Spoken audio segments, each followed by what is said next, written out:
Hi hello ವೀಕ್ಷಕರೇ. Big Boss season 12ರ mid week elimination ನ ವೋಟಿಂಗ್ ರಿಸಲ್ಟ್. ಗಿಲ್ಲಿಯವರ ವೋಟಿಂಗ್ ಪರ್ಸೆಂಟ್ ನಲ್ಲಿ ಭಾರಿ ಇಳಿಕೆ ಕಂಡಿದ್ದಾರೆ ಮತ್ತು ಬಾಟಮ್ 3 ಸ್ಪರ್ಧಿಗಳಲ್ಲಿ ಭಾರಿ ಬದಲಾವಣೆಯಾಗಿದೆ. ಯಾವ ಸ್ಪರ್ಧಿಗೆ ಎಷ್ಟು ಪರ್ಸೆಂಟ್ ವೋಟ್ ಬಂದಿವೆ, ಯಾವ ಸ್ಪರ್ಧಿ ಬಾಟಮ್ ಅಲ್ಲಿದ್ದಾರೆ ಎಂದು ಈ ವಿಡಿಯೋದಲ್ಲಿ ತಿಳಿಸಿಕೊಡುತ್ತೇನೆ.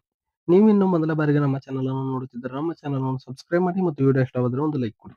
ವೀಕ್ಷಕರೇ, ನಾವೀಗ ಇವತ್ತು ಬೆಳಗ್ಗೆ 8 ಗಂಟೆವರೆಗೂ ಯಾರಿಗೆ ಎಷ್ಟು ಪರ್ಸೆಂಟ್ ವೋಟ್ ಬಂದಿವೆ ಎಂದು ನೋಡೋದಾದ್ರೆ, ಟಾಪ್ ಒನ್ ನಲ್ಲಿರುವ ಗಿಲ್ಲಿ ಅವರಿಗೆ ಇವತ್ತು 53% ವೋಟ್ ಬಂದಿವೆ. ನಿನ್ನೆ ಗಿಲ್ಲಿ ಅವರಿಗೆ 58% ವೋಟ್ ಇತ್ತು, ಆದ್ರೆ ಇವತ್ತು 53% ವೋಟ್ ಬಂದಿವೆ. ಅಂದರೆ ಗಿಲ್ಲಿ ಅವರ 5% ವೋಟ್ಗಳು ಇಳಿಕೆ ಆಗಿವೆ. ಅಂದರೆ ಗಿಲ್ಲಿ ಅವರ 5% ವೋಟ್ಗಳು ಡಿವೈಡ್ ಆಗಿವೆ. ಇನ್ನು ಟಾಪ್ 2 ಸ್ಪರ್ಧಿ ಯಾರೆಂದು ನೋಡೋದಾದ್ರೆ ನಿಮ್ಗೆ ಆಲ್ರೆಡಿ ಗೊತ್ತಿದೆ. ಟಾಪ್ 2 ನಲ್ಲಿ ರಕ್ಷಿತಾ ಅವರು ಇದ್ದಾರೆ. ರಕ್ಷಿತಾ ಅವರಿಗೆ ಇವತ್ತು 13.4% ವೋಟ್ ಬಂದಿವೆ. ರಕ್ಷಿತಾ ಅವರಿಗೆ ನಿನ್ನೆ 15% ವೋಟ್ ಬಂದಿತ್ತು, ಆದರೆ ಇವತ್ತು 13.4% ವೋಟ್ ಬಂದಿವೆ. ಅಂದರೆ ರಕ್ಷಿತಾ ಅವರು ನಿನ್ನೆಗಿಂತ ಇವತ್ತು -1.6 ವೋಟ್ ಕಡಿಮೆ ಬಂದಿವೆ ಅಂತಾನೆ ಹೇಳಬಹುದು. ಇನ್ನು ಟಾಪ್ 3 ಸ್ಪರ್ಧೆ ಯಾರೆಂದು ನೋಡಿದ್ರೆ ಟಾಪ್ 3 ಸ್ಪರ್ಧೆನೂ ಚೇಂಜ್ ಆಗಿಲ್ಲ. ಟಾಪ್ 3 ಯಲ್ಲಿ ಕಾವ್ಯ ಅವರು ಇದ್ದಾರೆ. ಕಾವ್ಯ ಅವರಿಗೆ 11% ವೋಟ್ ಬಂದಿವೆ.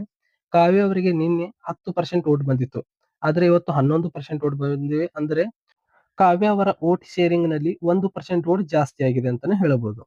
ಇನ್ನು ಟಾಪ್ 4 ಸ್ಪರ್ಧೆಯಲ್ಲಿ ಯಾರಿದ್ದಾರೆ ಎಂದು ನೋಡೋದಾದ್ರೆ ಅಶ್ವಿನಿ ಗೌಡ ಅವರು ಇದ್ದಾರೆ. ಅಶ್ವಿನಿ ಗೌಡ ಅವರಿಗೆ ಇವತ್ತು 10% ವೋಟ್ ಬಂದಿವೆ.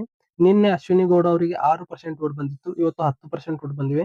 ಅಂದರೆ ಅಶ್ವಿನಿ ಗೌಡ ಅವರ ವೋಟ್ ಶೇರಿಂಗ್ ನಲ್ಲಿ 4% ವೋಟ್ ಜಾಸ್ತಿ ಆಗಿದೆ ಅಂತ ಹೇಳಬಹುದು. ಇವತ್ತು ಬೆಳಗ್ಗೆ 8 ಗಂಟೆವರೆಗೆ ನಡೆದಿರುವ ವೋಟಿಂಗ್ ನಲ್ಲಿ ಯಾರು ಬಾಟಮ್ 2 ಅಲ್ಲಿ ಇದ್ದಾರೆ ಎಂದು ನೋಡೋದಾದ್ರೆ, ನಿನ್ನೆವರೆಗೂ ಅಶ್ವಿನಿ ಗೌಡ ಅವರು ಬಾಟಮ್ 2 ಅಲ್ಲಿ ಇದ್ದರು.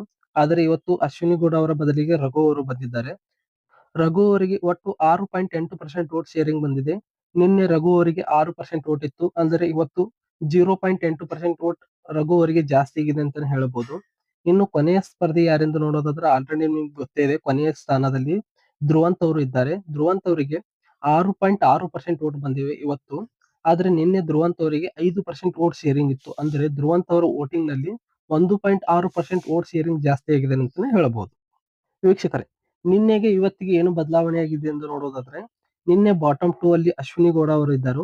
ಆದ್ರೆ ಈಗ ಅಶ್ವಿನಿ ಗೌಡ ಅವರು ಟಾಪ್ 4 ಗೆ ಹೋಗಿದ್ದಾರೆ. ಟಾಪ್ 4 ಅಲ್ಲಿರುವ ರಘು ಅವರು ಬಾಟಮ್ 2 ಗೆ ಬಂದಿದ್ದಾರೆ.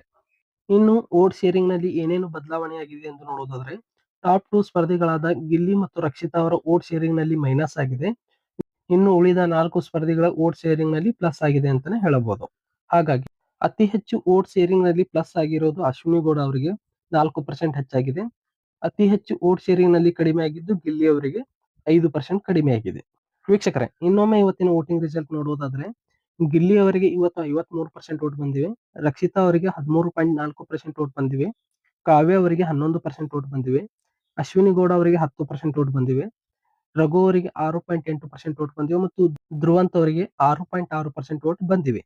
ನಾನು ನಿನ್ನೆನೆ ಹೇಳಿದ್ದೆ, ವೋಟಿಂಗ್ ಲೈನ್ ಇನ್ನೂ ಕ್ಲೋಸ್ ಆಗಿಲ್ಲ, ವೋಟಿಂಗ್ ನಲ್ಲಿ ಭಾರಿ ಬದಲಾವಣೆ ಆಗಿರುತ್ತದೆ ಅಂತ ಹೇಳಿದ್ದೆ. ಅದೇ ರೀತಿ ಇವತ್ತು ಬದಲಾವಣೆ ಆಗಿದೆ. ಇನ್ನೂ ವೋಟಿಂಗ್ ಲೈನ್ ಕ್ಲೋಸ್ ಆಗಿಲ್ಲ. ನಿಮ್ಮ ಫೇವರೇಟ್ ಸ್ಪರ್ಧಿಗಳಿಗೆ ವೋಟ್ ಹಾಕಿ. ವೋಟಿಂಗ್ ಪ್ರಕಾರ ನೋಡೋದಾದ್ರೆ ಮಿಡ್ ವೀಕ್ ಎಲಿಮಿನೇಷನ್ ಅಲ್ಲಿ ರಘು ಅಥವಾ ಧ್ರುವಂತ್ ಈ ಇಬ್ಬರು ಸ್ಪರ್ಧಿಗಳಲ್ಲಿ ಒಬ್ಬರು ಹೋಗುತ್ತಾರೆ. ಯಾಕಂದ್ರೆ ಈ ಇಬ್ಬರು ಸ್ಪರ್ಧಿಗಳ ವೋಟಿಂಗ್ ಪರ್ಸೆಂಟ್ ನಲ್ಲಿ ಅಷ್ಟೊಂದೇನು ವ್ಯತ್ಯಾಸ ಇಲ್ಲ. ಜಸ್ಟ್ 0.2% ಅಷ್ಟೇ ವ್ಯತ್ಯಾಸವಿದೆ. ಹಾಗಾಗಿ ಈ ಇಬ್ಬರು ಸ್ಪರ್ಧಿಗಳಲ್ಲಿ ಯಾರು ಬೇಕಾದ್ರೂ ಹೋಗಬಹುದು. ವೀಕ್ಷಕರೇ, ಇದಾಗಿತ್ತು ಮಿಡ್ ವೀಕ್ ಎಲಿಮಿನೇಷನ್ ನ ಮಂಗಳವಾರದ ವೋಟಿಂಗ್ ರಿಸಲ್ಟ್. ಈ ವಿಡಿಯೋ ಇಷ್ಟವಾದ್ರೆ ಒಂದು ಲೈಕ್ ಕೊಡಿ ಮತ್ತು BBK ಲೈವ್ ಅಪ್ಡೇಟ್ ಗಾಗಿ ನಮ್ಮ ಚಾನಲ್ ಅನ್ನು ಸಬ್ಸ್ಕ್ರೈಬ್ ಮಾಡಿ ಮತ್ತು ನೀವು ಯಾರಿಗೆ ವೋಟ್ ಹಾಕಿದ್ದೀರಿ ಎಂದು ಕಮೆಂಟ್ ಮಾಡಿ. ಧನ್ಯವಾದಗಳು.